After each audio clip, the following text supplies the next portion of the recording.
Welcome everybody. So this is we're now in a catch-up class, and the idea is, yeah, you can ask anything really. So it doesn't have to be about regression; could be about anything else.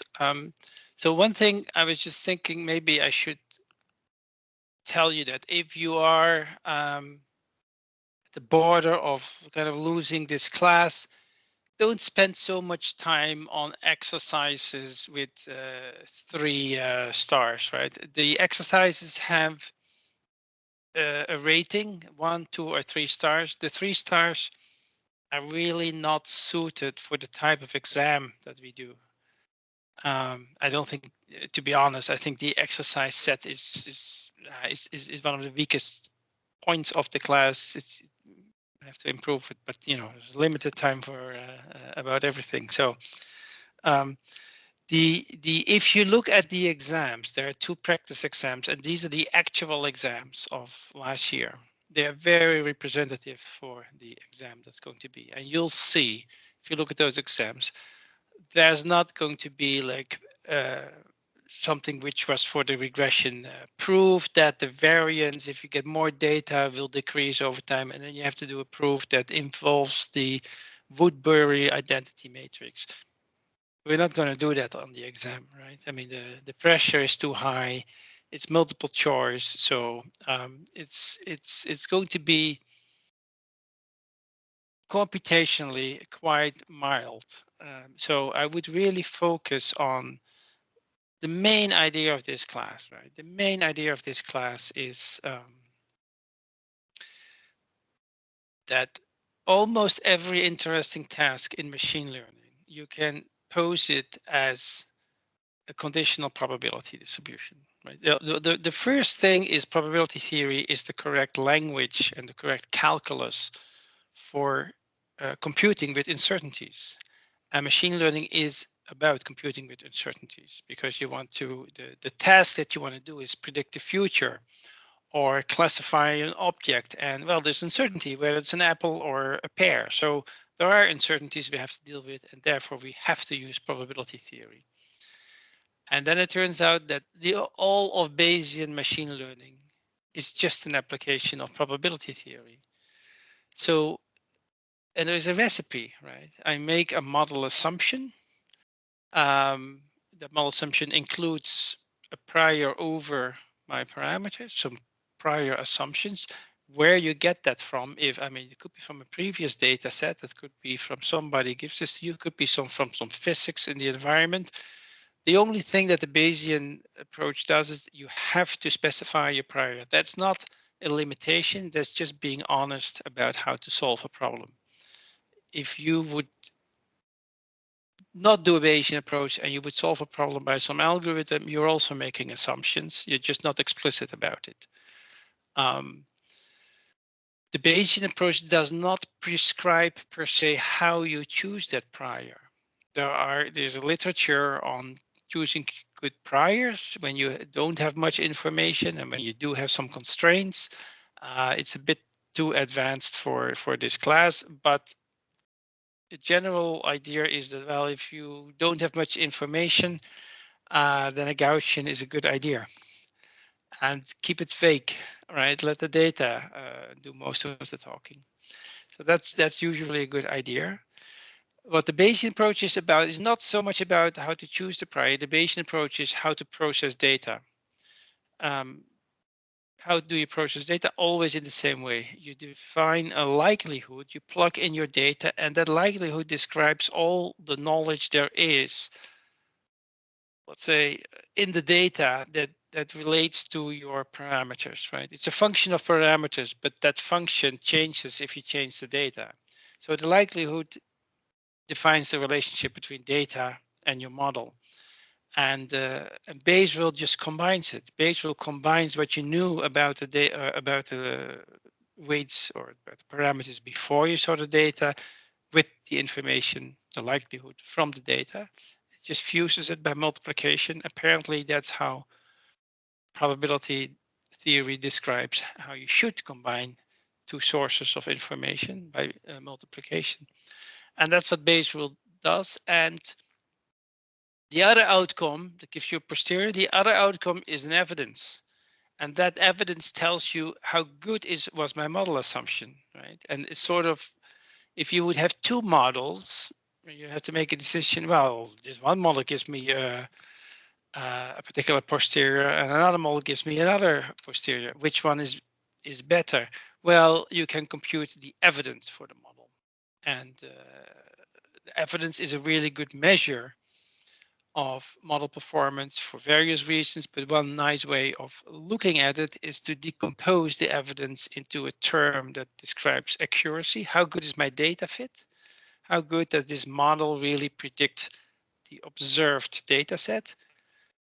And what we call a complexity term, and that is when going from that scores, how much did I have to change my belief? What is the distance between probability between the prior and the posterior distribution in order that I had to make in order to get a good data fit, right? And you want to kind of balance the two. On the one hand, you want to get a good data fit. On the other hand, hey, maybe your prior was really well informed. You actually chose your prior based on another data set. Why would you favor the new data set over the older data set, right? So you want to weigh the prior just as much as the likelihood, and the let's say the complexity term kind of gives you that.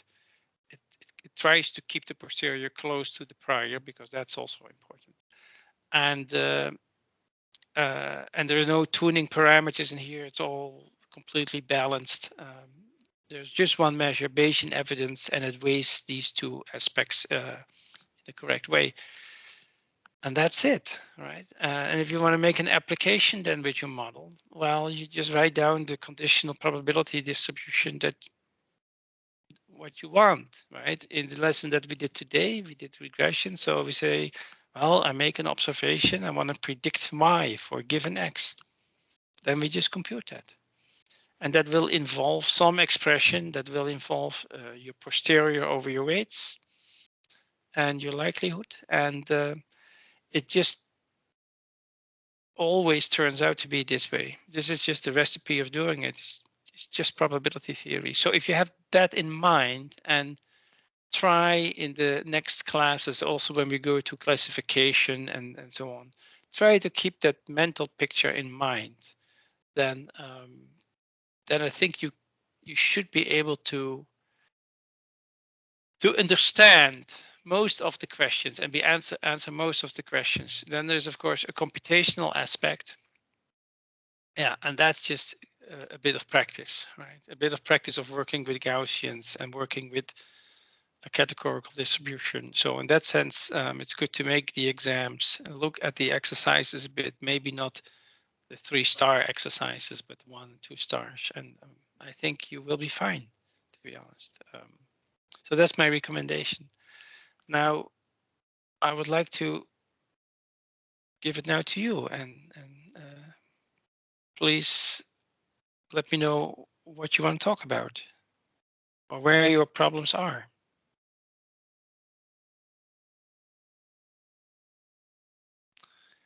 Go ahead, Jalesi.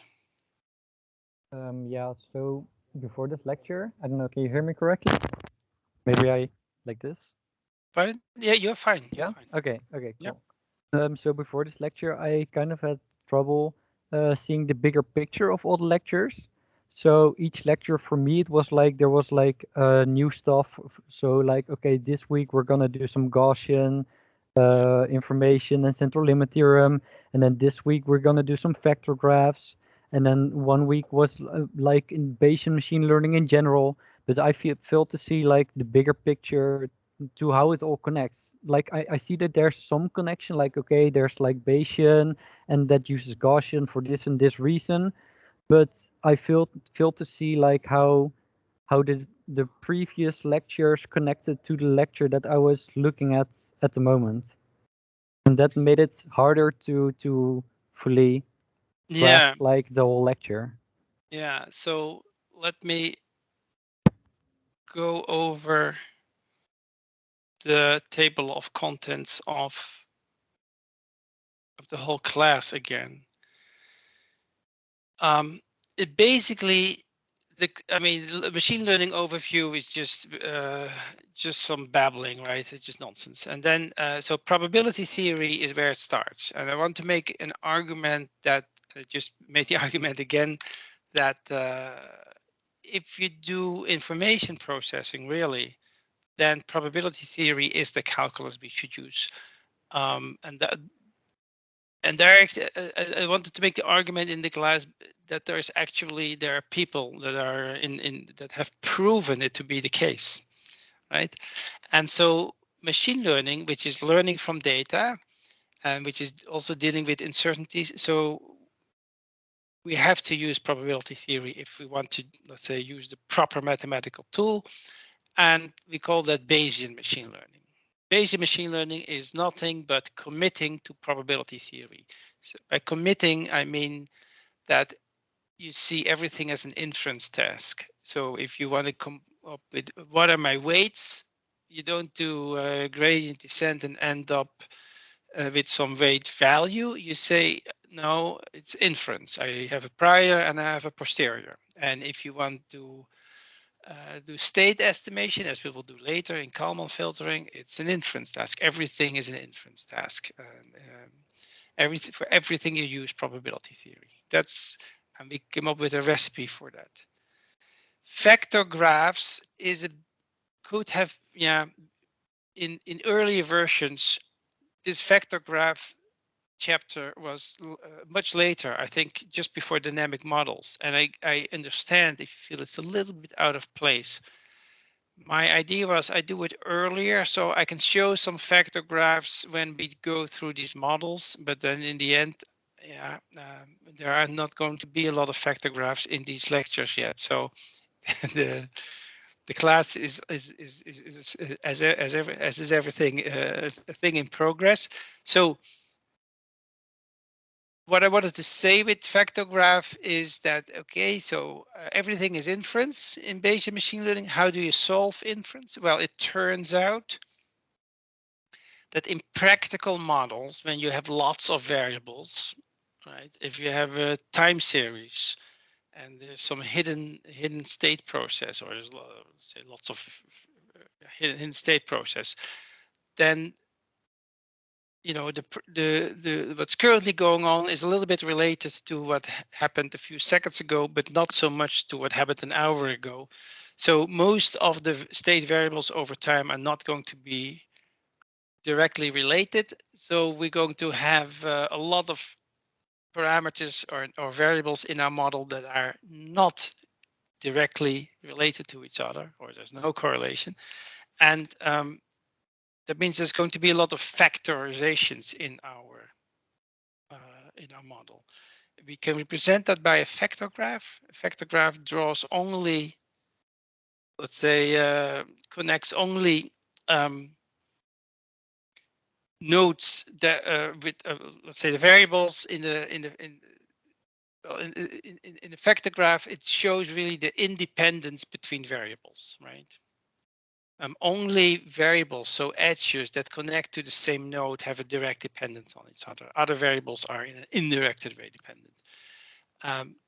So for large models, you're going to have kind of usually sparse graphs, and in vector graphs, you can still solve your Bayesian inference then by message passing. So it's the method to scale Bayesian inference to bigger systems.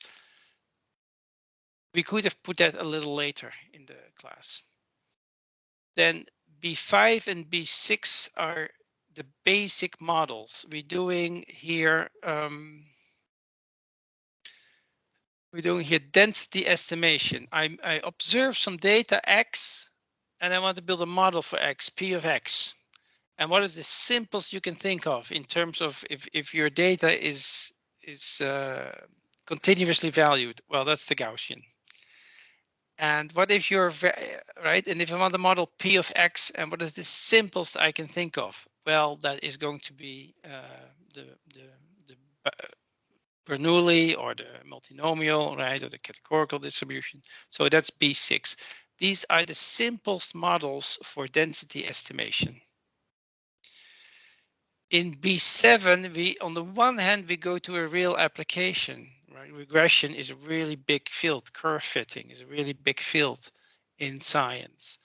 On the other hand, it is we do it in a linear way. It's the simplest model that relates X to Y. So we're building functions now. We weren't really doing that yet in B5 and B6. We were doing just density estimation P of X. But here in B7, we are actually doing P of Y given X. We are mapping X to Y. Now we're building functions. So that's a big step ahead. It's still just probability theory and still just marginalization and posteriors. But here's the next step. Friday, we're going to do 2 ways of doing classification.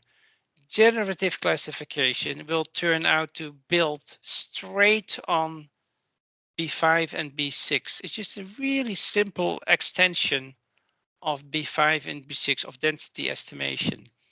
Discriminative classification, B9, is going to be a really simple extension of regression. So while classification is a huge topic and extremely important in engineering, right? I mean, as I said, regression and classification together makes up 90% of the applications, of the successful applications in machine learning. It turns out that generative, a particular approach to Bayesian classification called generative classification, B8, is going to be just an extension of what we do in B5 and B6. And another approach, there's a different Bayesian approach to classification called discriminative classification, B9, is going to be a simple extension of regression.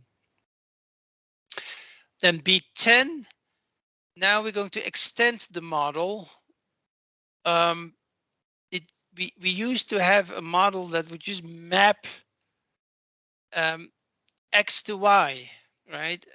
But we didn't have other hidden variables. Yeah, we could say the other hidden variables are the weights, right? In latent variable models, we have another set of variables that also, let's say, now it's not just W, but it's WN. So it also depends on the sample number. So each sample also gets now a weight. These got latent variable models. You can build with that basically all interesting models. The big models are latent variable models. Hidden Markov models are latent variable models. Kalman filters are latent variable models, and so forth. And we also introduced then a new method for doing Bayesian estimation in those models. It's called variational Bayes. This is going to be a relatively difficult chapter.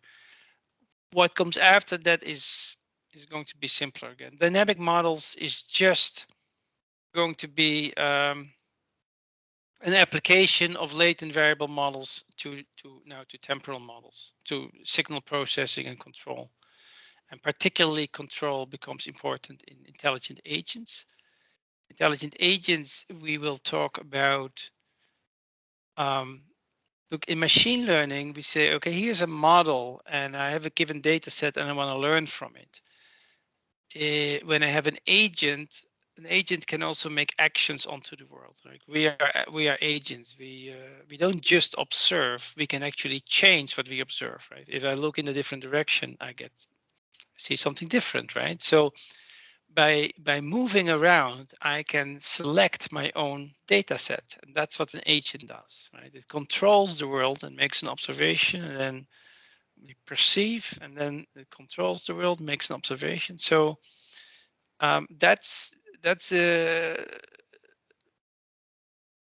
more interesting than machine learning. That's active learning, if you will, and active inference. So we're going to go to these agents. They're called intelligent because if you implement these intelligent agents with what we will call variational Bayes, then you get very close to the current state of the art in, let's say, neuroscience models of how the brain works. And then Magnus, a teaching assistant, will talk about, how does the brain work and how it actually it turns out that variational Bayes is related to some to the principle of least action in physics. So we make it really wide. But this is just a bonus lecture just for fun. So I hope that gives you a bit of some context of where we're going. We're going to go to, so next class you will see just some extensions of what we've done. Really, the theory of the class is B2, B3, and B10. Everything else is just straight application of probability theory, if you will. Okay. Yeah. Okay, that helps. Okay. Good. Anybody?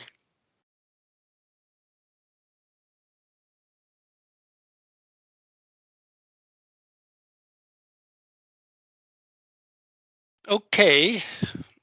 I can imagine that. I mean, we started at 3:30. It's almost 5:15. So I can imagine that everybody is dizzy and exhausted. So I understand if you don't have all your questions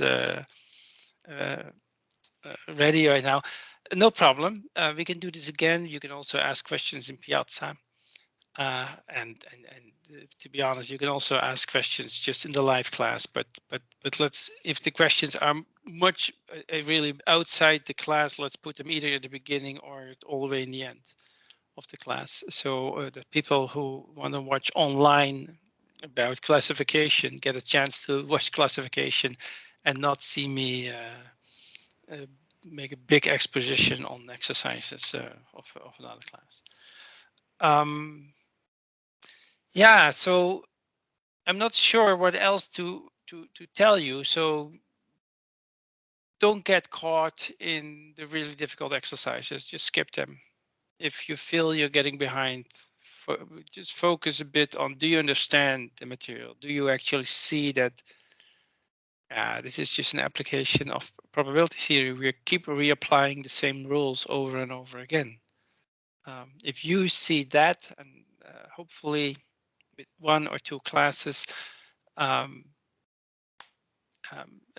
perhaps you have time over the break or another time to in some way go over it again, right? Now that you have a bit more, I've seen the 7 or 8 classes, and see again the progression from why do we do probability theory and that the rest really is just probability theory.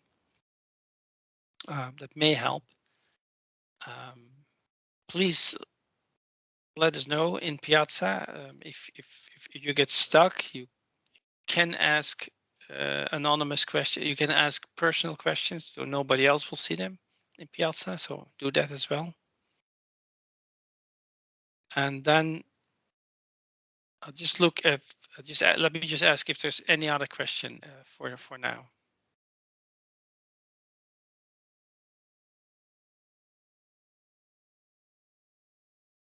All right, then I'm going to stop this recording. All right.